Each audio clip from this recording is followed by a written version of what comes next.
دکھانے کے قابل، دنیا کو نہ رہے گا منہ دکھانے کے قابل، دنیا کو نہ رہے گا منہ دکھانے کے قابل، کھانا تیرا ہم اس طرح خراب کریں۔ حضرت مولانا سید محمد رابع حسنی دامت برکاتہم پہلے تو میرے ماموں ہیں اور بڑے محترم ماموں، اور میرے استاد رہے ہیں۔ میں نے ان سے عربی زبان سیکھی ہے، عربی زبان کے نکتے سیکھے ہیں، بڑی محبت سے انہوں نے پڑھایا اور میں ان کے پاس گھنٹوں حاضر ہوتا رہا۔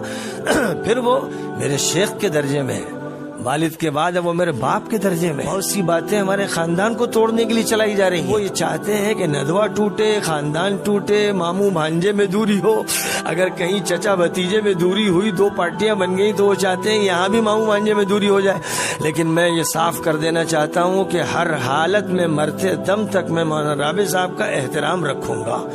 میں ان کی عزت اور عظمت کو مانتا ہوں، وہ اللہ کے ولی ہیں، وہ ایک نیک انسان ہے، اور حضرت مولانا علی میاں صاحب کے وہ خلیفہ ہیں۔ مولانا علی میاں میرے نانا ہیں، ڈاکٹر عبدالعلی میرے نانا ہیں، یہ سب میرے محبوب رشتہ دار ہیں۔ اس معاملے میں مجھ سے جہاں زیادتی ہوئی میں اس سے رجوع کرتا ہوں، اور جس کو بھی تکلیف پہنچی ہو میں نے تحریری طور پر بھی کہا اور زبانی بھی کہتا ہوں، اس میں معافی مانگتا ہوں، اور یہ چاہتا ہوں کہ اللہ مجھے معاف کرے اور نبی پاک علیہ السلام مجھ سے خوش ہو جائیں۔ میری طرف سے کسی کی غیبت ہو گئی ہو، میں نے غلط لفظ کسی کے لیے استعمال کر لیا ہو، میری زبان کے اندر درستی و سختی پیدا ہو گئی ہو، 10 بار میں